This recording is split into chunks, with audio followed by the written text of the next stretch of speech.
قبل از هر چیز به این کانال ها نگاه کن. چطور ممکنه یکی با این تعداد کم ویدیو این همه بازدید و سابسکرایبر بگیره؟ خیلی از کانال ها هستن که فقط با یه دونه ویدیو تونستن به درآمد برسن. پس بیاین راز پشت این ماجرا رو کشف کنیم. قبل از هر چیزی باید بگم که من خودم الان 2 تا کانال دارم. یکی از اونها حدود 25000 تا سابسکرایبر داره و اون یکی بیشتر از 50000 تا. فکر کنم همینقدر درباره من کافیه. حالا فقط یه سوال دارم. چطور بعضیا باعث میشن ویدیوهاشون اینقدر سریع وایرال بشن؟ جواب توی 2 تا موضوع جادویی خلاصه میشه. ببین، یوتیوب هم بیننده داره و هم سازنده. یعنی در واقع الگوریتم مساوی مخاطبه. بیاین اینو بهتر بفهمیم. الگوریتم یوتیوب داده ها رو از 2 تا منبع جمع میکنه. یکی از بیننده ها و یکی از سازندگانی که ویدیو میسازن. یه سازنده به الگوریتم میگه زبان ویدیو چیه؟ از چه کشوری آپلود شده؟ IP چیه؟ توی چه دسته‌بندیه؟ برای بچه هاست یا بزرگسالان؟ عنوان ویدیو چیه؟ توضیحاتش چیه؟ و کلی چیز دیگه. حالا از سمت بیننده ها بهش نگاه کن. تو نمیتونی فقط از روی حس بفهمی ویدیو خوبه یا نه. میتونی بفهمی، ولی چطور؟ بگذار توضیح بدم. الگوریتم به خود ویدیو نگاه نمیکنه، به داده ها نگاه میکنه.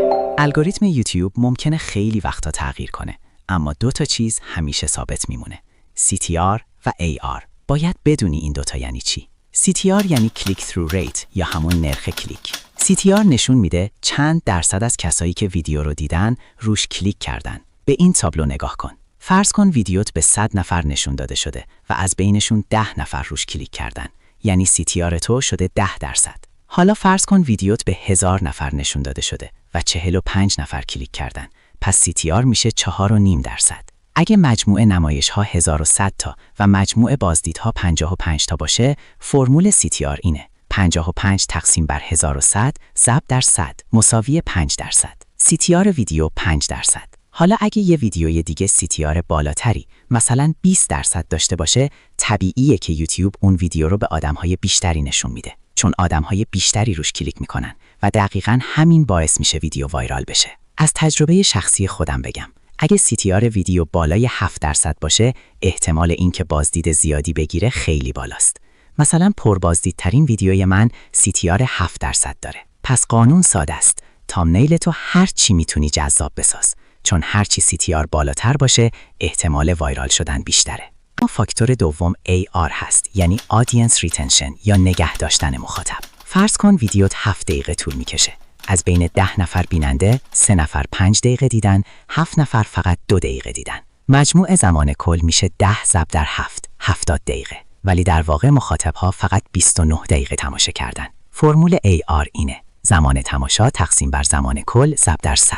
یعنی 29 تقسیم بر 70 ضرب در 100 مساوی 41.4%. پس آدینس ریتنشن ویدیوت 41.4% است. هرچی نگه داشتن مخاطب بیشتر باشه، یوتیوب ویدیو رو به افراد بیشتری نشون میده. اگه ویدیوت حدود 6 دقیقه‌ای هست، سعی کن AR بالای 40% بگیری. و اگه ویدیوت بین 15 تا 20 دقیقه است، حتی 30% نگه داشتن مخاطب هم میتونه بازدید خوبی بیاره. اگه تا اینجا ویدیو رو دیدی، قطعاً فهمیدی که CTR و AR خیلی مهمن. اما فقط این 2 تا کافی نیستن. چیزی که از همه مهمتره ایده ویدیوته.